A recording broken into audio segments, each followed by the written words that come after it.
주의 종에게 하신 말씀을 기억하소서. 주께서 내게 소망을 가지게 하셨나이다.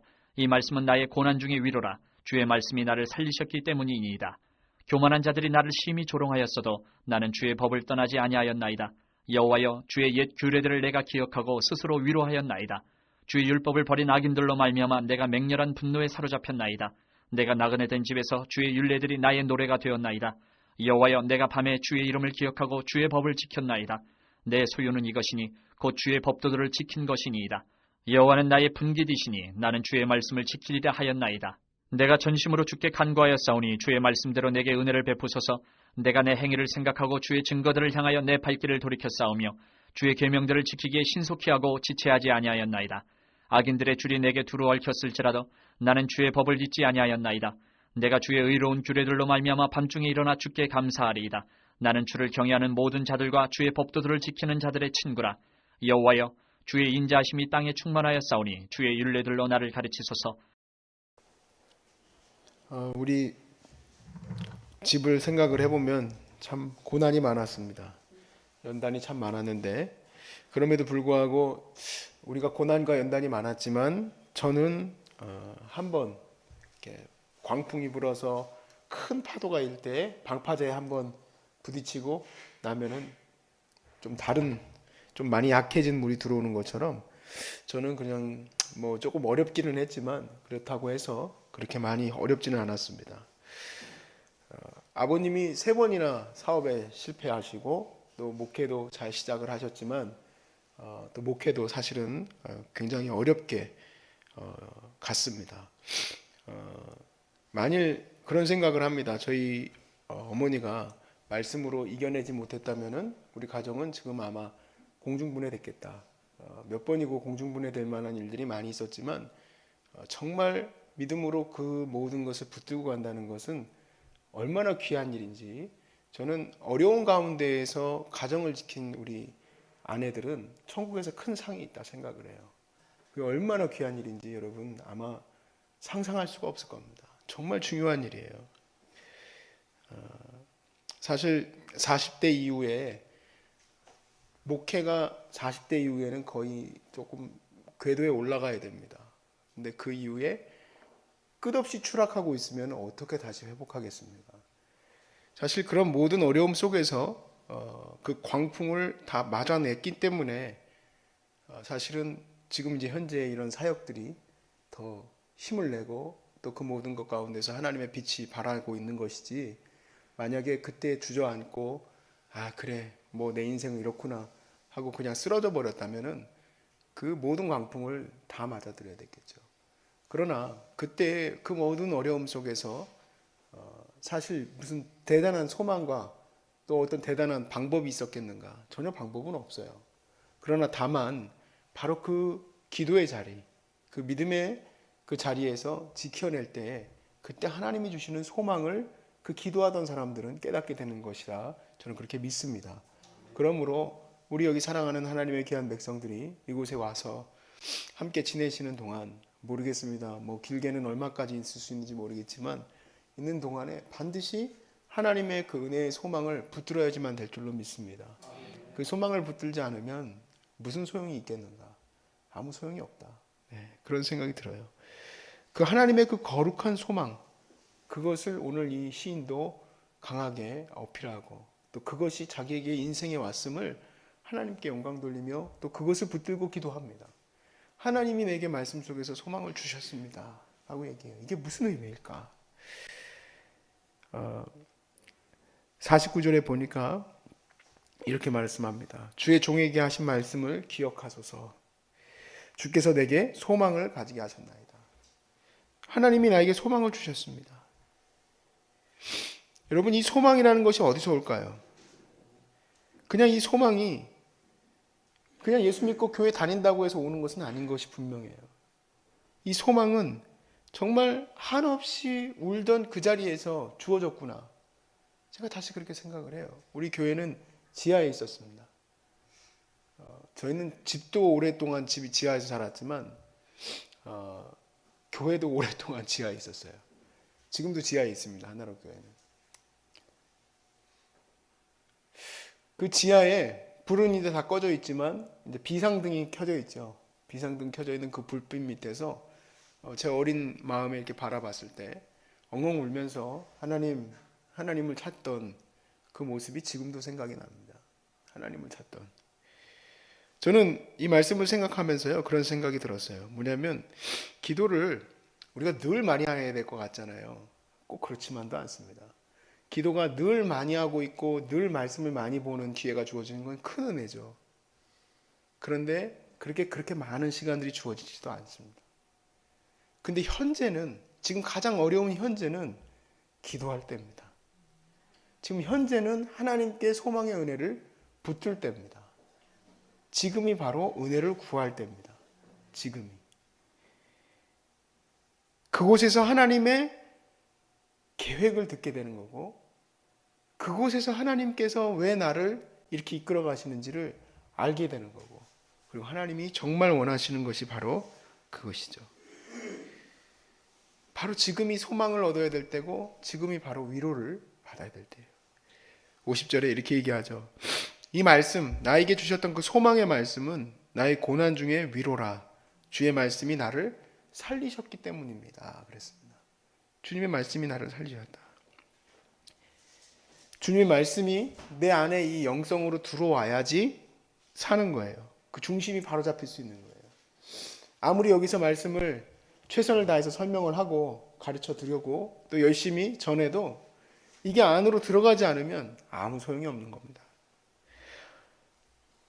그 하나님께서 주시는 그 놀라운 그 말씀의 은혜들은 사실은 복잡하지는 않아요. 굉장히 단순하고 분명한데, 근데 이것을 내 안에 새겨두는 것, 어떻게 해야 될까? 어떻게 해야지 이것이 이루어질 수 있을까? 사실 이거는 사람이 할 수 있는 일은 아닙니다. 이거는 어떤 대단한, 제가 여기서 말씀을 전할 때에는 제 나름대로는 하나님 앞에 부끄럽지 않을 정도로 열심히 준비를 해서 이렇게 말씀을 전합니다. 그런데 그 말씀이 누군가에게 들어가고 누군가에게서 열매를 맺게 되는 것, 또 그리고 그것이 깨달아지는 것은 하나님의 전적인 은혜예요. 그래서 스펄전 목사님도 설교하시기 전에 반드시 설교 전에 기도하는 것은 하나님, 우리 모든 자들이 하나님의 말씀을 깨닫게 해달라고 기도를 하셨어요. 제가 그 글을 읽고 나서부터는 반드시 제가 예배 전에 기도할 때에는 하나님의 말씀을 깨닫게 해달라고 그렇게 꼭 기도를 합니다. 왜냐하면 내 입술의 자랑, 내 입술의 이런 어떤 기술들을 가지고 사람을 갖다가 감동시키는 것이 아니기 때문에 그렇고, 또 뿐만 아니라 그렇다고 해가지고 사람의 노력은 아무 필요 없다, 그런 얘기는 아닙니다. 근데 정말 이 시간에 성령님이 강하게 역사해야 돼요. 전하는 자나 받는 자나 다 성령께서 역사하셔야 돼요. 그래서 그 가운데에서 사실 우리 사람은 다 똑같지 않습니까? 특별한 사람이 어디 있겠습니까? 다 똑같은 사람이에요. 그 얘기는 지금 우리가 그 은혜를 받으면 저와 여러분이 하나님의 사역을 온전히 감당해 나갈 수 있는 그 기회의 자리라는 얘기예요. 어떤 사람에게는 이 자리가 기회의 자리, 이 자리가 이 환난과 어려움이 소망의 자리고 위로의 자리인데, 어떤 사람에게는 그냥 매일같이 암흑의 자리예요. 그냥 맨날 원망과 어려움만이 있을 뿐이에요. 이유는 왜 그럴까요? 하나님의 말씀이 그 안에서 들어가서 말씀하시지 못하고 있기 때문에 그렇습니다. 그러므로 오늘 이 시간에도 하나님이 여러분의 마음을 열어주시고 여러분에게 소망 없는 자들에게 소망을 주시고 또 위로의 은혜들을 내려주시길 주의 이름으로 축복합니다. 다윗이 놀라운 고백을 해요. 56절을 같이 읽어보겠습니다. 시작. 내 소유는 이것이니 곧 주의 법도들을 지킨 것이니이다. 아멘. 내 소유가 이것이다. 여러분, 다윗은 왕입니다. 왕에게 소유가 얼마나 많겠습니까? 나라가 자기 거잖아요. 나라는 자기 겁니다. 다 백성들도 자기 거고 뭐 다 자기 거지 않습니까? 그런데 이 특별한 고백은 참 재밌게 얘기하는 부분이 아니라 진정한 고백이에요. 왜냐하면 이 다윗에게도 수많은 사람들이 있고 자기 다 뭐라 그럴까, 자기를 이제 돕는 사람들이죠. 다 자기의 사람들이에요. 그리고 물건들과 보물들도 다 자기 소유지만 오히려 이 말은 이 모든 것이 내 소유가 아닙니다라는 고백이잖아요. 오직 하나님의 말씀을 향했던 이 부분이, 주의 법도들을 향했던 이 부분만이 주님 내게 주신 소유입니다 라고 얘기하는 겁니다. 여러분, 이거보다 가장 분명하고 확실한 인생에 대한 그 고백이 어디 있겠습니까? 이 세상의 것들은 다 없어질 것들이에요. 사람도 다 없어져요. 여러분 이제 환우들이 이제 친구분들을 만나는 거 보면 저는 신기해요. 아직도 잘 붙어서 같이 지내시는구나. 우리 특별히 집사님은 되게 그 친구들을 잘 챙기시던데. 다 떠납니다. 사실. 누가 남아 있습니까? 가족들도 마찬가지예요. 가족들도. 다 내 것 같지만 다 내 거가 아니에요. 물질도 결국에는 다 없어지고 말고, 건강도 마찬가지고, 이 모든 것이 내 것 같지만 내 것이 아니에요. 그러나 하나님의 말씀을 따라서 살아왔던 내 삶은 누구도 빼앗아가지 못한다는 얘기예요. 하나님 말씀 따라서 살아왔던 이 인생은 지울 수 없는 놀라우신 하나님의 흔적들이에요. 그러니까 그것이 내 소유가 되는 거예요. 하나님이 지켜주시는 것이니까. 조금 더 쉽게 바꿔 말하자면, 내 모든 남아있는 인생의 흔적들이 내 욕심과 내 욕망과 내 즐거움만을 위해서 살았어요. 내 즐거움을 위해서 친구를 만났고, 내 즐거움을 위해서 내 시간들을 허비하고 살았고, 내 물질들을 쓰고 살았어요. 남아있는 게 뭐가 있습니까? 아무것도 없잖아요. 뭐가 남아있어요? 그거는 하나님 앞에서 심판받을 만한 내용들만 남아있지 얼마나 끔찍한 모습입니까? 그런데 주님의 말씀을 따라 살았던 사람들은 그 모든 것이 내게 가장 귀한 영적인 자산이 된다니까요. 그래서 이거보다 정말 놀라운 고백이 없다 이 얘기예요. 56절에 내 소유는 이것이니 주의 법도들을 지킨 것이니이다. 내 소유는 주님의 말씀을 따랐던 이 삶이 제게 남겨진 가장 중요한 소유입니다. 이 다윗은 부족하지만 이 삶이 온전히 자기의 모든 것이다.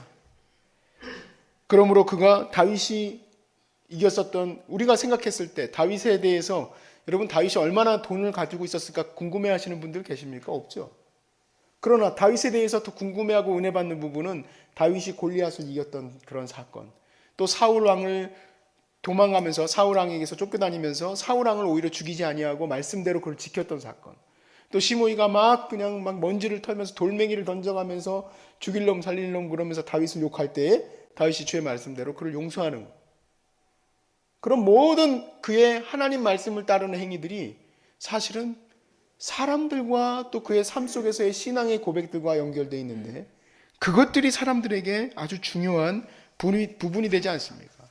그러니까 진정한 그의 소유는 영원토록 지금까지도 다윗에게서 떠나지 않아요. 그것은 지금까지도 하나님이 기억하시고 지키시는 부분들이에요. 다윗이 57절에 이렇게 고백하죠.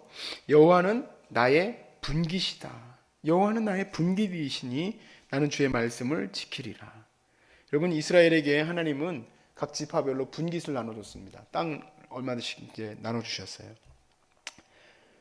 그럼 거기서 이제 먹을 것을 먹고 또 일할 것을 일해가지고 이제 자기가 얻겠죠. 그런데 하나님 자체가 나의 분깃이라. 바로 하나님이 나의 기업이십니다. 나의 영원하신 기업, 생명보다 귀하다. 우리가 찬양할 때 그 하나님이 기업이라고 고백하는 것은 사실 이 다윗과 같이 고백할 수 있을 때 우리가 그렇게 고백하는 거예요. 어떻게 해야지 내가 하나님이 나의 기업입니다, 하나님은 나의 모든 것입니다라고 얘기할 수 있을까요? 59절에서 60절에 보시면 내가 내 행위를 생각하고 주의 증거들을 향하여 내 발길을 돌이켜 싸우며 주의 계명들을 지키기에 신속히 하고 지체하지 아니하였나이다. 여러분, 자기의 기업을 위해서 신속하게 일을 하고 행하지 않는 사람이 어디 있겠습니까? 누구보다도 먼저 나와서 일을 하는 사람들 보면 다 사장님들이지 뒤에 뒷짐지고 나오는 사람들이 어디 있어요? 그거는 정말로 우리가 생각하는 텔레비전에서의 얘기지 어느 누구도 오너가 뒤에 나오는 경우는 없어요. 저는 예전에 그런 모습을 보고 저분은 진짜 부지런하다고 생각을 했었는데 안 그래요. 그 모든 것을 생각하는 것은 이게 내 기업이고 이것이 내 소유이기 때문에 최선을 다해서 그것을 향해서 갈 수밖에 없죠. 동일하게 다윗도 자기의 모든 소유는 하나님에게 있기 때문에, 하나님만 믿고 있기 때문에 그 계명을 지키는 데 있어서 절대로 게으르게 나서지 않습니다. 신속하게 하나님 앞에 나아갔다라고 얘기합니다. 61절에 악인들의 줄이 내게 두루 얽혔을지라도 나는 주의 법을 잊지 아니하였나이다. 악인들이 다윗을 조종하려고 이리저리 막 얽매였어요. 그랬을 때에도 다윗은 하나님의 말씀을 결코 벗어나지 않았다. 63절에 그러므로 그가 가장 사랑하는 사람들은 이렇게 얘기합니다. 나는 주를 경외하는 모든 자들과 주의 법도를 지키는 자들의 친구다 그랬습니다. 그의 인생이 오직 하나님의 말씀 안에 완전히 집중되어져 있기 때문에 그에게 남아있는 사람들도 하나님을 사랑하는 사람들이고 하나님을 아끼는 사람들이 가장 가까운 사람들이죠. 여러분, 우리가 그런 말을 하지 않습니까? 자기 주변에 있는 사람들을 보면 그 사람을 알 수 있다고 얘기를 하잖아요. 처음 연애하는 친구들한테도 그런 얘기를 합니다만은 근데 그거 별로 이익은 안 되는 것 같아요. 왜냐하면 그 사람에게만 빠져있기 때문에 그 주변 친구들을 볼 눈이 없는 것 같아요. 돌이켜서 한번 생각을 해보십시오. 내 주변에 누가 있었었는지, 내 주변에서 어떤 사람들이 있었었는지. 하나님이 나의 소망이 되시고 위로가 되시고 나의 살 길이 되신다. 다윗은 이렇게 고백을 해요. 그 모든 환난 가운데서 하나님이 나의 소망이고 살 길이에요. 그렇게 붙들지 않았으면 저희 집은 벌써 공중분해됐습니다. 저희 집은 벌써 없어졌어요. 벌써 각각 뿔뿔이 흩어져서 그 모든 환난을 혼자 다 각각 개인 플레이로 겪어나갔었어야 돼요. 그러나 말씀에 소망이 있기 때문에 그 말씀을 붙들었던 자들은 견고하여 누구도 흔들 수 없는 하나님의 놀라우신 그 기업 위에 서게 되는 겁니다. 얼마나 많은 열매가 맺히는지요. 얼마나 많은 사람들이 여기에서 회복이 되는지요. 저는 여기 있는 한 사람 한 사람이 그 정신을 다 갖고 가기를 바랍니다. 하나님께 은혜를 받으시기 바라고 하나님 말씀을 마음에 깊이 새겨놓을 수 있기를 바라고 그 말씀으로 인하여 인생이 새롭게 재구성될 수 있기를 주의 이름으로 축복합니다.